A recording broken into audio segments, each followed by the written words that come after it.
1. Part 1. You will hear a woman being interviewed by a market researcher in a health club about her membership of the club. First, you have some time to look at questions 1 to 5.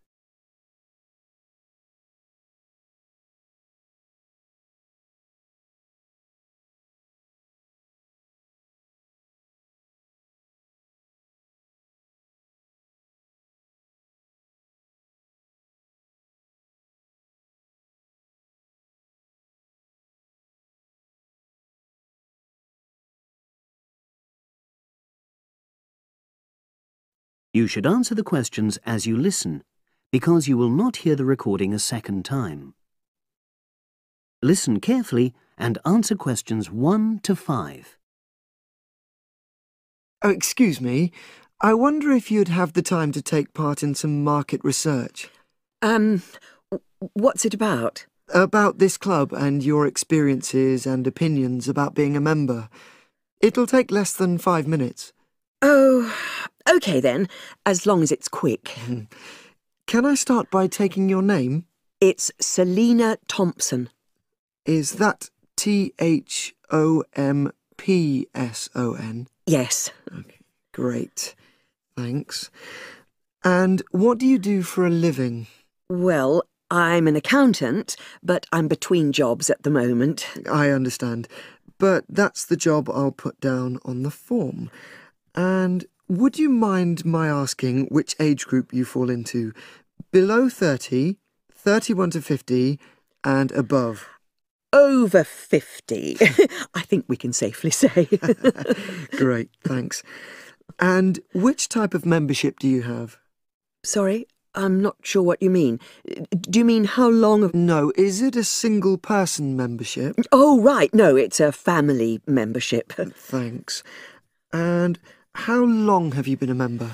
Ooh, let me see. I was certainly here 5 years ago, and it was probably 2 to 3 years more than that. Shall I put down 8? Oh, I remember now. It's 9, definitely. Sorry. No problem. I've got that. And the last question in this first part is, what brought you to the club? Sorry? How did you find out about the club? Did you see any ads? Well, I did actually, but I have to say I wasn't really attracted to the club because of that. It was through word of mouth. So you were recommended by a friend? Actually, my doctor. I'd been suffering from high blood pressure, and he said the club was very supportive of people with that condition, so I signed up. Great, thanks. Before you hear the rest of the conversation, you have some time to look at questions 6 to 10.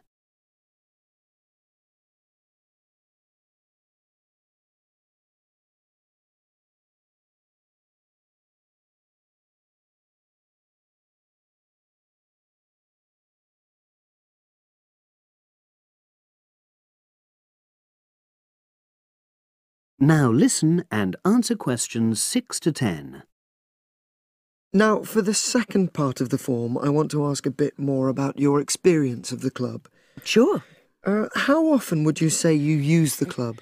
It varies enormously, depending on how busy I am. Of course. But on average, per month? I'd say it averages out at twice a week. OK, so 8 on average. Yeah, and 4 of those are aqua aerobics classes. That leads me to the next question.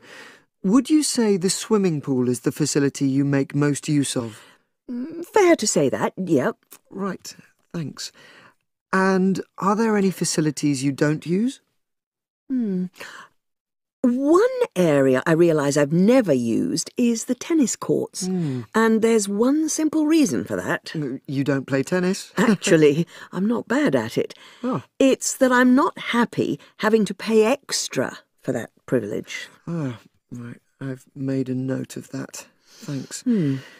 Now, in the last section, are there any suggestions or recommendations you have for improvements to the club? Only about health and fitness? Anything at all?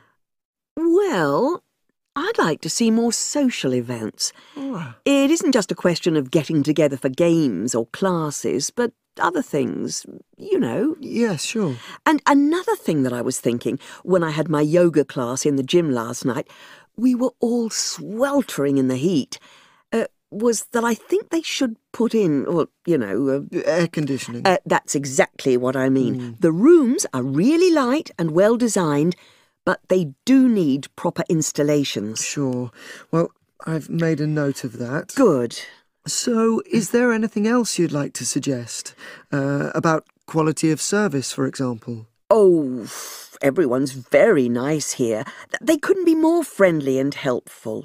Oh, but I tell you what, it's a shame the restaurant isn't open in the evening on Saturday, and Sunday as well, for that matter. Oh.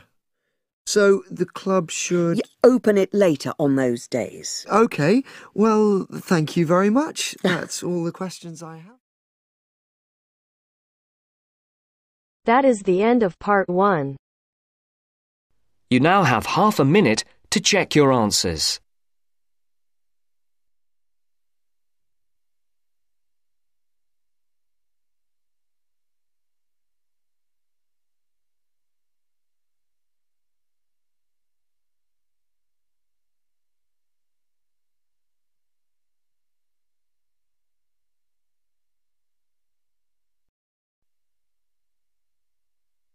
Now turns to part 2. Part 2. First, you have some time to look at questions 11 to 16.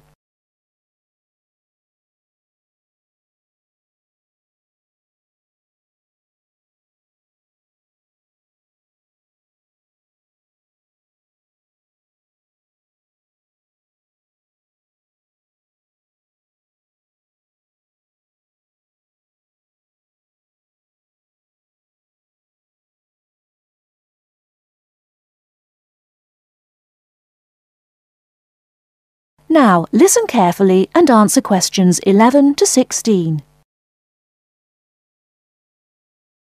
Hello, welcome to the university. Let me introduce myself. My name's Helen Brown. I'm the International Office Administrator, and I'm responsible for looking after students here on scholarships, in particular Chevening scholars. Perhaps you could introduce yourselves to me. Hi, I'm Ansgar from Grasse in southern Austria. And my name is Magali. I'm from a town near Montpellier, France. It's a pleasure to meet you. Pleased to meet you too. Nice to meet you. So, let's get started. I'm going to tell you about the schedule for today. Today is your orientation day at the university, and it's going to begin in half an hour at 10 o'clock with a speech from the Vice-Chancellor welcoming you to the university. That's very nice. Where is it? It's in the main hall on floor 3. Okay, but how do we get there? From here, the International Office, go down the corridor, past the lecture theatre and student common room. Then you'll be at the main entrance and you'll see the lift to your left. Take the lift to floor 3 and the main hall entrance is after the buffet. Okay, floor 3 after the buffet. I can always find my way to food. So we'll be able to find the main hall, no problem. So after the Vice-Chancellor greets the new students, then 30 minutes later, the Mayor will welcome you to the city. Together it should be about an hour, so it's not too much of a drag. And what happens then? After that, you'll have a meeting with a representative of the British Council, and she will brief you on life in Britain and what your sponsor expects, and of course doesn't expect from you. It will be nice to meet them. Is that in the main hall too? No, but it is on floor 3 again. With your back to the main hall, go down the corridor past the labs. Sorry? The laboratories, on your right, and the computer cluster rooms on your left, and at the end of the corridor are seminar rooms 1 and 2. Your meeting is in seminar room 2. Did you mention what time that is? No, I didn't. It's at 11:15 and it should last about half an hour. You'll meet her a number of times during your studies, so it's important to go to that meeting. Okay, I'll make sure Magali is on time. Ansgar, I'm always on time. Very well. Now for the final part of the morning and lunch, you'll be with your department. We're both doing biomedicine. Oh, that's interesting. But we're not sure how to get to our department.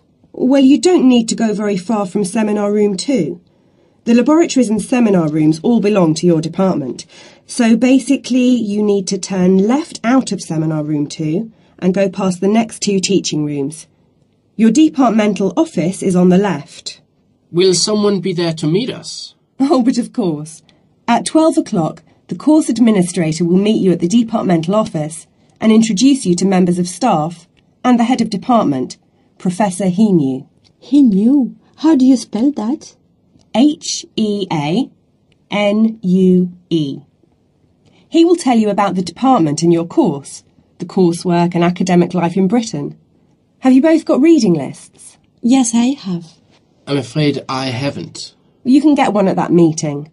Then finally, as it's your first day, you'll have lunch with the department staff in the refectory from 1 to 2. Oh, that's really nice. Great. There's just one more thing. In the afternoon, you have the chance to meet other international students in the main hall again. And you can ask them about their time at the university. That's from 2:30 onwards. I'm looking forward to that.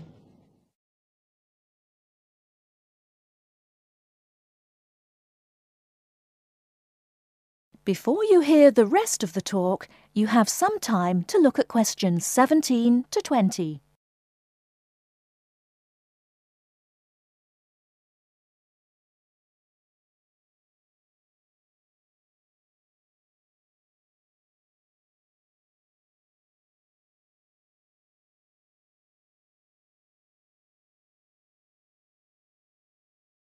Now listen and answer questions 17 to 20. So you're thinking of opening a bank account with us? That's right. And you are an international student at the university? Yes, I am. And how did you hear about us? From Student Services. They gave me a list of banks near the university, and I chose this one because you have a branch near campus and a student advisor at the bank. Yes, I'm part of the student advice team. There are 3 of us here. Right, now I'll go over the services we offer to international students, and then we can go through a few details before we set up your account. Okay. We can offer you a current or cheque account and a savings account. Do you pay interest on the current account? We do, but not very much, about 1.5%. You get a much better interest rate on the savings account, around 4%. We also give you a free overdraft facility. I'm sorry? If you run out of money, we allow you to spend more money than you have in your account. That's the overdraft. But you can only take out up to £100. If you need more than £100, then you must tell us before you take any more money out. I see. Now, once your current account is open, then you can set up direct debits for any regular payments you need to make. Could you tell me how that works? Well, for instance, let's take your mobile phone. You have to pay a certain amount every month for it. Yes. So you can tell us to pay that amount each month and we'll do it automatically for you. I see.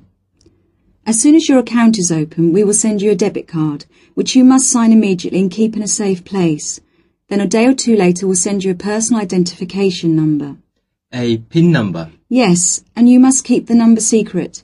You can change it if you like when you use it for the first time, but if you change it, you must remember the number. If you forget or lose the number, then we have to send you out a new card and a number for security reasons. Okay. The next thing you could do is open a savings account. If you know you have to save a certain amount of money to pay your accommodation or course fees, we can open a savings account for you to put aside some money each week or month. How can I do that? You can manage your accounts in one of 4 ways. You can come into the bank here on the university campus and tell us what you would like to do. Or you can call us on 08457 004 004 and instruct us what to do over the phone. That's 24 hours a day, 7 days a week. Alternatively, you can manage your account over the internet. I see.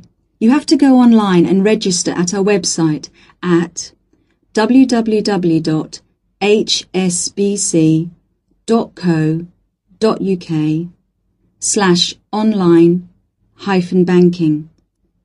before you can use the service. Finally, if you have a digital TV, you can use TV banking by pressing Interactive on your digital TV remote control. Oh, really? I don't have a digital TV, unfortunately, but I can do the first three things. Now, do you have any insurance? What's that? For example, if you lose something or one of your possessions is stolen, we will cover the cost of it. How much does that cost?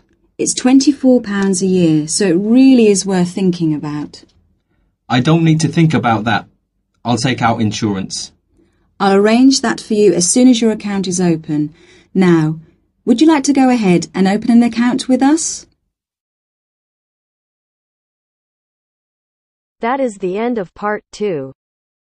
You now have half a minute to check your answers.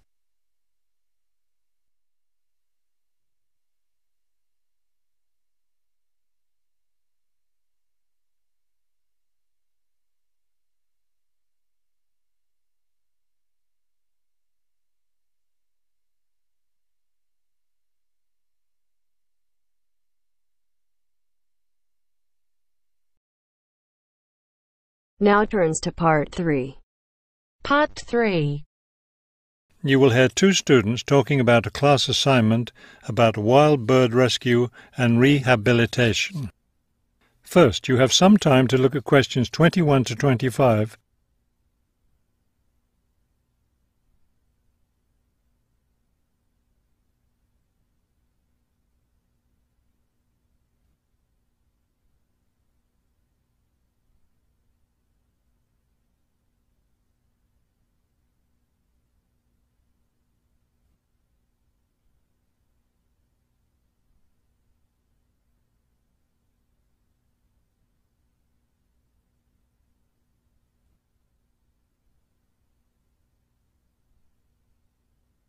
As you listen to the first part of the conversation, answer questions 21 to 25. Okay, let's go over the requirements and see what we have left to do. Let's see. We have to give the professor a written summary of the information we've gathered on our topic, wild bird rescue and rehabilitation. The other written thing we have to turn in is a case study of the rehabilitation of one bird. We have the information on that already. Right. All we have to do is write it up. What about charts and graphs? Do we need to include something like that? I don't think so. They aren't really relevant, but we do have to turn in a list of the resources we used. Naturally. What about videos? I heard some of the other students were doing that. Well, I guess that must be optional, because I don't see it on the requirements list. Okay, we should start planning our class presentation, since that counts for half the grade. We've looked at lots of sources of information, but I think our best source was the interviews we did with the wildlife rehabilitators. Agreed. That and the journal articles. I think we have enough information from those two sources for the presentation anyhow. The books we looked at weren't all that helpful. I wonder if we should try to bring in some live birds for the presentation. That would be too difficult, don't you think? But we have lots of photos of rehabilitated birds. We can show those.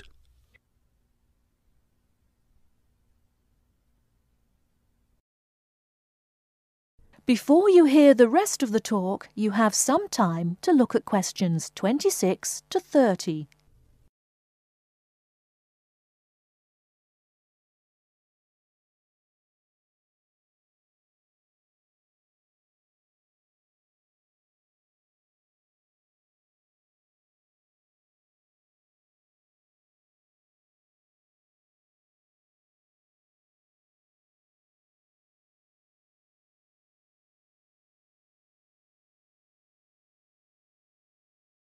Now listen and answer questions 26 to 30.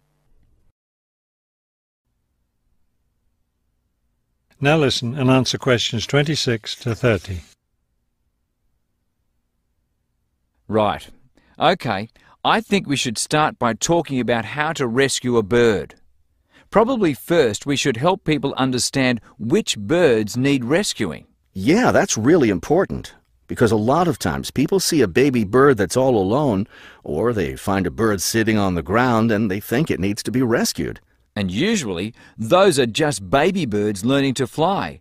So we should emphasize that people should only attempt to rescue a bird that's clearly injured. For certain kinds of birds, the rescuer needs to wear protective gloves because some of those birds have sharp claws and can tear your shirt, or worse, injure your face or some other part of your body. Yes, that's an important point. OK, next, let's tell people to put the injured bird in a box with good air circulation. We should let them know that a cage isn't necessary, and a bag, especially a plastic one, could hurt the bird more.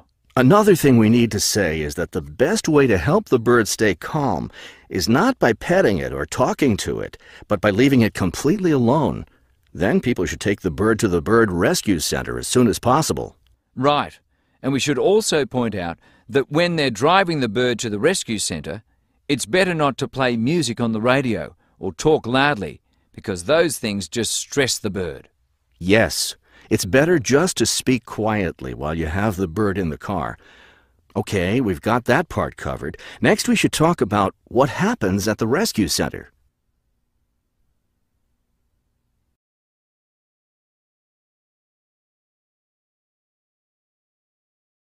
That is the end of part 3. You now have half a minute to check your answers.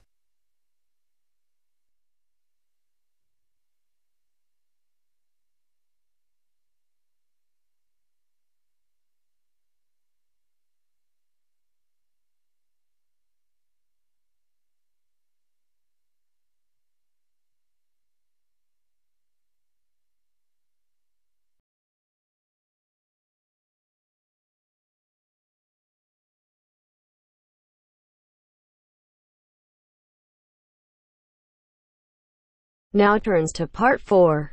Part 4. Listen to the introduction about Tower Bridge and complete the summary. First, you have some time to look at questions 31 to 40.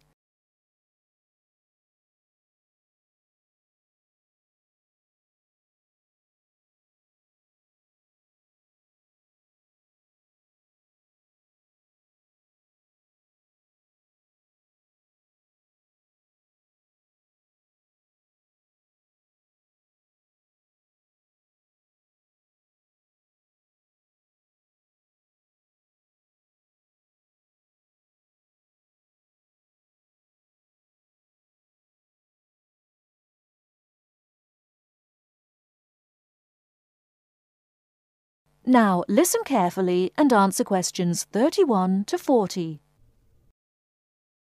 Tower Bridge is located in one of the most interesting parts of London. On either top of the tower, you can get a bird's-eye view of the wonderful scenery all round Tower Bridge. On its south side are many tall old buildings. On its north side stands the Tower of London itself.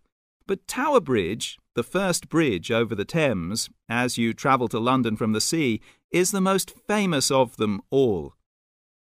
Although they look the same age, the tower is almost 1,000 years old, and Tower Bridge, which was built in the 1890s, is just over 100. Because of the tall ships up and down the Thames, it was proposed in 1850 that a bridge across the Thames near the tower was most necessary. However, the designers argued about the new bridge for about 30 years. They took so long because they had two big problems. One is that the new bridge must look like the old tower, and the other is that the bridge must not look like a modern bridge. They made it look like the old tower, so everyone was happy. Besides, the most surprising thing about Tower Bridge is that it opens in the middle while big ships are going through to the Pool of London. If you're lucky enough to see the bridge with its two opening arms high in the air, you'll never forget it. The bridge took 8 years to build and cost £900,000, a lot of money in those days. But it was a wonderful success and became a famous tourist attraction in London on the day when the bridge was completed. 100 years ago, the Thames was once London's busiest traffic route, so that the bridge opened at least 12 times a day. Today, big ships don't go so far up the Thames. Tower Bridge opens perhaps only twice a week, but the same wonderful machinery is still in good condition. Green, yellow and red, the colourful wheels and engines look smart and new, not 100 years old. They still lift the two heavy opening arms, each 1,000 tons, leaving 70 metres for the ships to go through. And they still can open and close the bridge in 1.5 minutes. Things are changing greatly now at Tower Bridge. The horses that used to help with pulling have gone, and so have the tugs, for they're no longer necessary. The walkways from one tower to the other at the top of the bridge were closed years ago because so many people jumped off them into the Thames, which is said to open again soon. In addition, the beautiful wheels will be part of a special exhibition for the public to visit. There'll be a restaurant in one of the towers and a pub in the other. But whatever happens in its exciting future, Tower Bridge will always mean London. That is the end of part 4. You now have half a minute to check your answers.